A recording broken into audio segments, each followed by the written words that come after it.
What would you do if the woman you were hired to care for asked you to marry her? And what if she was 71 years old, secretive, and richer than you could imagine? For Liam, a broke 24-year-old nursing student, this bizarre request came not with roses but with secrets, legal contracts, and a twist that would rewrite his entire life. This is a story of trust, betrayal, hidden motives, and ultimately, redemption. The rain pounded against the bus window as Liam stared blankly at his reflection. 24, nearly broke, and juggling 2 part-time jobs while caring for his sick mother, he was running out of options. He'd applied for every scholarship, every internship. Nothing came through. Then came a job posting that felt too good to be true. Live-in caregiver needed for elderly woman. Generous compensation.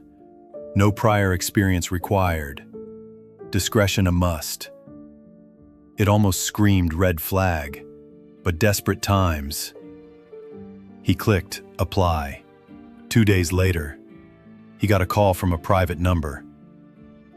The woman's voice was sharp, controlled, yet not unkind. Be at Halstead Estate, noon. No questions. He thought it was a prank, but curiosity and desperation won out.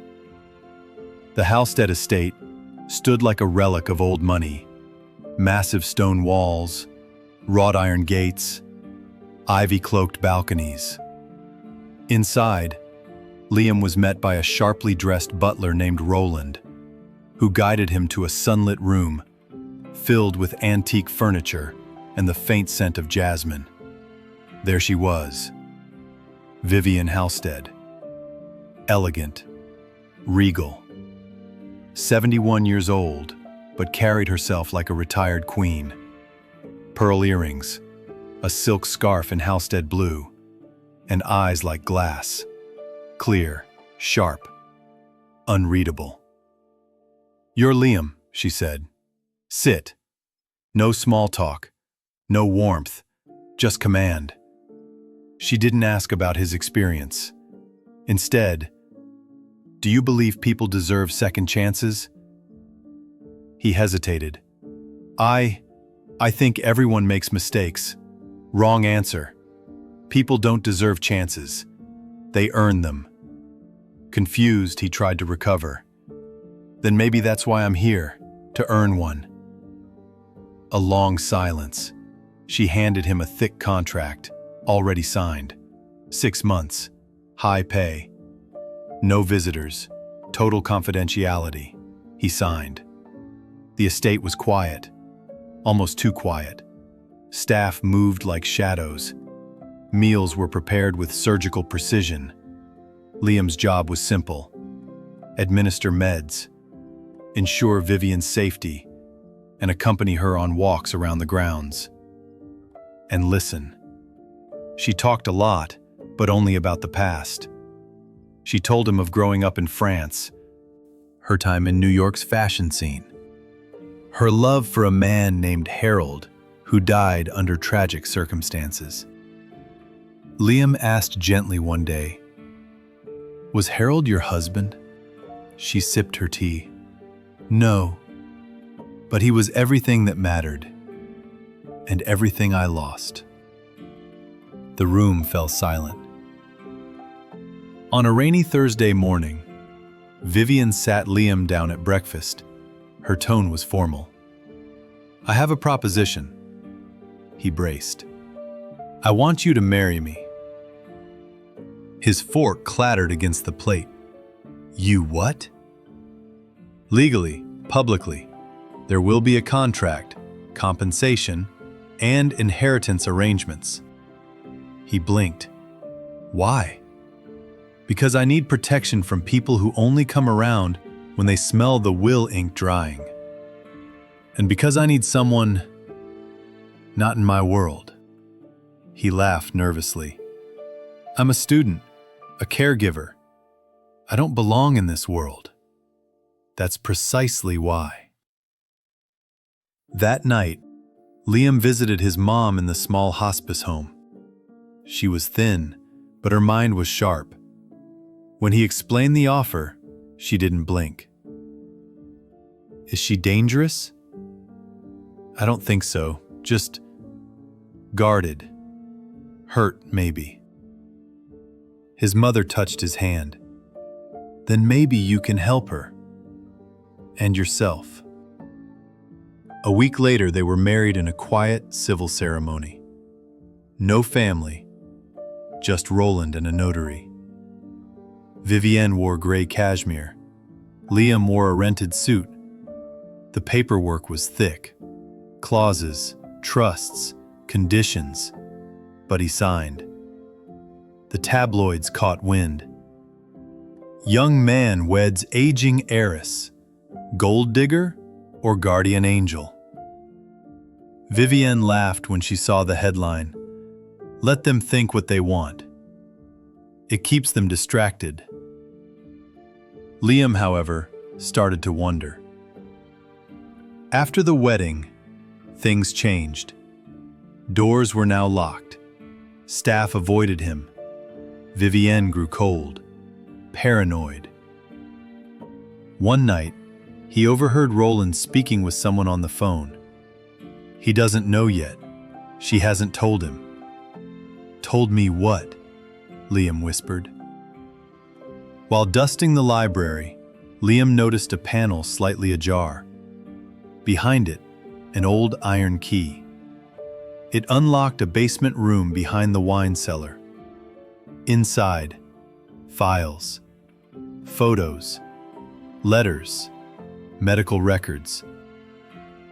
He found a box labeled David Monroe, his father. Liam opened it. Newspaper clippings, fraud, bank collapse, lawsuits. Vivienne's name was on multiple filings, plaintiff. One letter stood out. Her handwriting. You took my future, David, but I will take yours. Underneath it, a notarized will, newly amended, leaving nearly everything to Liam. His heart dropped. That night, he walked into her study.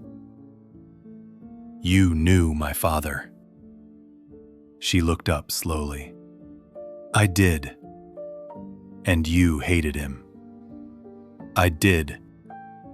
So why bring me here? She paused. At first, revenge. But you complicated things. He didn't respond. I wanted to teach a lesson, but you showed me something else. Grace. And grace is rare. The next morning, Vivienne collapsed. Stroke. The ambulance came quickly. Liam rode with her. In the hospital, as machines beeped, she grabbed his hand.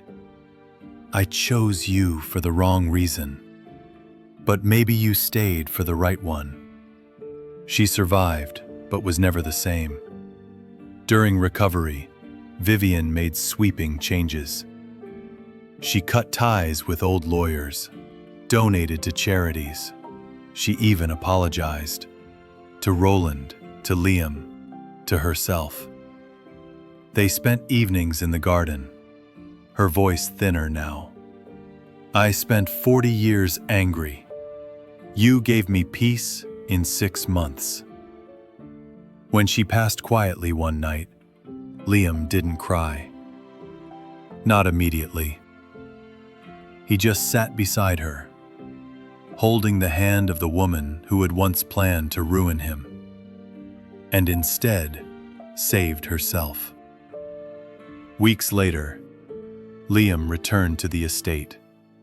The will, now official, named him executor and heir. He didn't keep the money.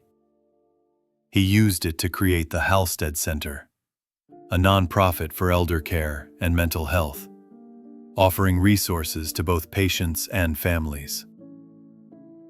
He started the Vivian Monroe Halstead Scholarship for students like him, those who had nothing but potential. At the dedication, he gave a speech. This isn't just about one woman's legacy. It's about what happens when pain finds purpose and when forgiveness becomes freedom. A letter arrived 6 months later, in Vivian's handwriting. Dear Liam, if you're reading this, I'm gone, but you remained. You reminded me that revenge is easy, but healing is holy. Thank you for giving me that. With love, V. He smiled and looked up at the sky just as the rain began to fall. And this time, it felt like cleansing. Thank you for watching Heartfelt Tales TV. If this story touched your heart, please like, share, and subscribe. Let's keep spreading stories of second chances, healing, and unexpected redemption. Until next time, stay kind and stay open to the people who change your story.